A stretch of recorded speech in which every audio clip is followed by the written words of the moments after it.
Hello friends, कैसे हैं आप सब। उम्मीद है अच्छे होंगे। Welcome to part 6 tutorial of my computer series. इसमें मैं आपको कंप्यूटर से जुड़ी सारी जानकारियां देने वाला हूं। अगर अभी तक आपने मेरे चैनल को सब्सक्राइब नहीं किया है तो जल्दी कर लीजिए, क्योंकि आगे चलकर इस चैनल पर मैं कोडिंग सिखाने वाला हूं फ्री में। तो चलिए शुरू करते हैं आज का ये ट्यूटोरियल। आज हम लोग बात करेंगे ऑपरेटिंग सिस्टम के बारे में। ऑपरेटिंग सिस्टम जो है वो एक सिस्टम सॉफ्टवेयर है। सिस्टम सॉफ्टवेयर के बारे में मैंने अच्छे से एक्सप्लेन किया हुआ है अपने पार्ट 5 ट्यूटोरियल में, जो कि सॉफ्टवेयर क्या है के बारे में है। अगर अभी तक आपने वो वीडियो नहीं देखा है तो प्लीज़ जाइए और देखिए, ताकि ऑपरेटिंग सिस्टम आप अच्छे से समझ सकें। सिस्टम जो है वो सेट ऑफ प्रोग्राम है जो कि इंटरफेस बनाता है बिटवीन हार्डवेयर एंड यूज़र, ताकि दोनों अच्छे से कम्युनिकेट कर सकें। प्लस ये कंप्यूटर के रिसोर्सेज को भी मैनेज करता है। हमारे कंप्यूटर में इंस्टॉल होने वाला पहला सॉफ्टवेयर भी होता है। क्या यूज़र्स हार्डवेयर को डायरेक्टली एक्सेस करते हैं? मैंने बहुत बच्चों से ये क्वेश्चन पूछा, सबने बोला हाँ एक्सेस करते हैं, बट नहीं, यूज़र्स डायरेक्टली हार्डवेयर को एक्सेस नहीं करते हैं। यूज़र्स ऑपरेटिंग सिस्टम की मदद से हार्डवेयर को एक्सेस करते हैं। जैसे कि इस एग्जाम्पल में फ्लो डायग्राम में बताया गया है, यूज़र्स सॉफ्टवेयर की मदद से हार्डवेयर को एक्सेस करते हैं। अब यूज़र सॉफ्टवेयर की मदद से हार्डवेयर को क्यों एक्सेस करते हैं? हार्डवेयर जो है वो एक इलेक्ट्रॉनिक डिवाइस है। इलेक्ट्रॉनिक डिवाइस मतलब वो सिग्नल यानी 0 और 1 की भाषा समझता है। 0 और 1 कहने का मतलब है ये मशीन लैंग्वेज हो गया, यानी जो हार्डवेयर है वो मशीन लैंग्वेज समझता है। और यूज़र्स यानी कि हम इंसानी भाषा समझते हैं। इंसानी भाषा मतलब क ख ABCD या कोई भी अदर लैंग्वेज, इसको हम लोग हाई लेवल लैंग्वेज कहते हैं। तो जो ऑपरेटिंग सिस्टम होता है वो हाई लेवल लैंग्वेज को मशीन लैंग्वेज में कन्वर्ट करता है। हिस्ट्री ऑफ ऑपरेटिंग सिस्टम का इतिहास।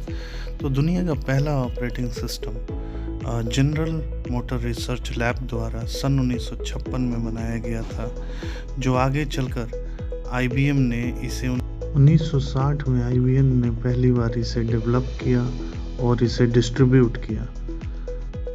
यूनिक्स ऑपरेटिंग सिस्टम जो कि C लैंग्वेज में लिखा गया था, उसका पहला वर्जन भी लेट 1969 में लॉन्च हुआ। माइक्रोसॉफ्ट का फेमस DOS ऑपरेटिंग सिस्टम पहली बार 1981 में इंट्रोड्यूस हुआ, जो आगे चल के GUI आने के बाद इसका नाम बदलकर माइक्रोसॉफ्ट विंडो कर दिया गया। दुनिया का पहला GUI operating system Mac OS था, जो 1984 में एप्पल्स के PCs के लिए बनाया गया था, जिसे हमारे मोबाइल में यूज़ होने वाला फेमस ऑपरेटिंग सिस्टम एंड्रॉयड 23 सितंबर 2008 में पहली बार लॉन्च हुआ। कैरेक्टरिस्टिक ऑफ ऑपरेटिंग सिस्टम की विशेषताएं चलिए जानते हैं। शेड्यूलिंग ये ऐसी प्रक्रिया है जिसमें बहुत सारे जॉब जब एग्जीक्यूट होने के लिए प्रोसेसर में जाते हैं तो कौन सा जॉब पहले एग्जीक्यूट होगा और कौन सा जॉब एग्जीक्यूट होने के बाद डीएलोकेट होगा, ये सारा ऑपरेटिंग सिस्टम के थ्रू डिसाइड होता है। इसी को शेड्यूलिंग कहते हैं। Memory management. तो हमारा ऑपरेटिंग सिस्टम मेमोरी मैनेजमेंट भी करता है। जब कोई भी जॉब एलोकेट होता है और वो डी एलोकेट होता है, तो दोनों टाइम वो मेमोरी लेता है। वो मेमोरी को देना और उसको रिलीज़ करना, फ्री करना, ये सारा काम ऑपरेटिंग सिस्टम मैनेज करता है। नेक्स्ट फीचर है सिक्योरिटी। तो ऑपरेटिंग सिस्टम जो है वो हमारे PCs या लैपटॉप को सिक्योर रखने के लिए हमें लॉगिन और पासवर्ड क्रिएट करने की सुविधा देता है, जिससे कि हम अपने फाइल्स और डेटा को सिक्योर रख सकें किसी रैंडम यूज़र से। नेक्स्ट फीचर है डिवाइस मैनेजमेंट। तो हमारा ऑपरेटिंग सिस्टम जो है वो हमारे कंप्यूटर में लगे हुए सारे हार्डवेयर्स और डिवाइसेस को आपस में कम्युनिकेट कर एक दूसरे के साथ समन्वय बनाने में मदद करता है।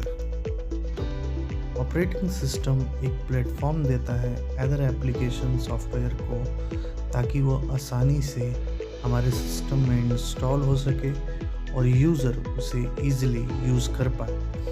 ओएस का अपना एक वर्जन होता है, उसी वर्जन के एप्लीकेशन सॉफ्टवेयर को इंस्टॉल करना पड़ता है ताकि ऑपरेटिंग सिस्टम और आपका एप्लीकेशन सॉफ्टवेयर कंपैटिबल हो जाए। हमारा ऑपरेटिंग सिस्टम हमारे फाइल को भी मैनेज करता है। जीयूआई के आने के बाद काफ़ी इजी हो गया है। टाइप्स ऑफ ऑपरेटिंग सिस्टम के टाइप्स हैं batch operating system, time sharing operating system, distributed operating system, network operating system and real time operating system. Batch operating system ये क्या करता है कि सिमिलर काइंड ऑफ जॉब्स को बैच बना के सीपीयू में प्रोसेस कराता है। ये बहुत सारे यूज़र्स हो गए, उनके बहुत सारे जॉब्स हो गए। इसमें एक ऑपरेटर रहता है, ये ऑपरेटर उस जॉब्स को बैच बना के सीपीयू में प्रोसेस कराता है। नेक्स्ट है टाइम शेयरिंग ऑपरेटिंग सिस्टम। इसका जैसा नाम वैसा काम, ये टाइम शेयरिंग कॉन्सेप्ट पे चलता है। ये सभी जॉब्स को सेम टाइम अलॉट करता है।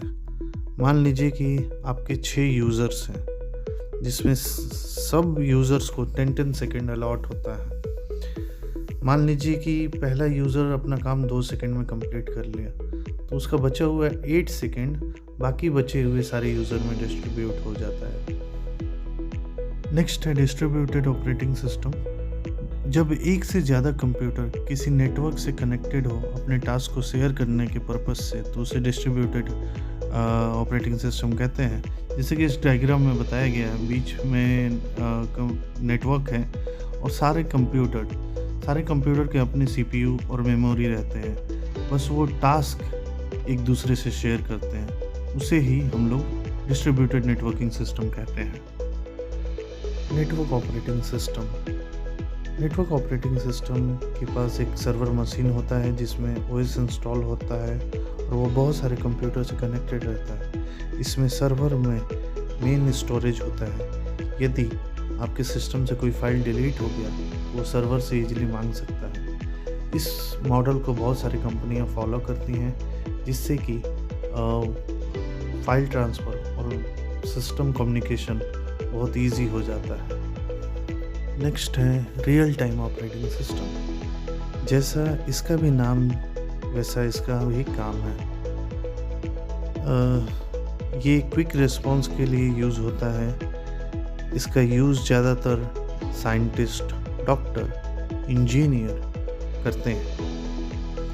जिसका रिस्पॉन्स टाइम मिली सेकेंड में रहता है। आजकल तो सभी लोग, जैसे कि आपके पर्सनल डेस्कटॉप, लैपटॉप, मोबाइल और टैब में क्विक रिस्पॉन्स के लिए यूज़ होता है। नेक्स्ट हम लोग जानेंगे रैम, रोम और कैसे मेमोरी कैसे काम करता है, कंप्यूटर कैसे काम करता है और एआई और आईओटी क्या है। तो बने रहिए मेरे साथ। अगर अभी भी आपने मेरे चैनल को सब्सक्राइब नहीं किया है तो प्लीज़ कर लीजिए और सीखते रहिए मेरे साथ, learn with engineer Dhanjeet Singh के साथ। अगर कोई भी क्वेश्चन हो रिगार्डिंग ऑपरेटिंग सिस्टम और सॉफ्टवेयर के बारे में तो प्लीज़ आप कमेंट करके क्वेश्चन पूछ सकते हैं। तो आज के लिए इतना ही। जय हिंद, जय भारत।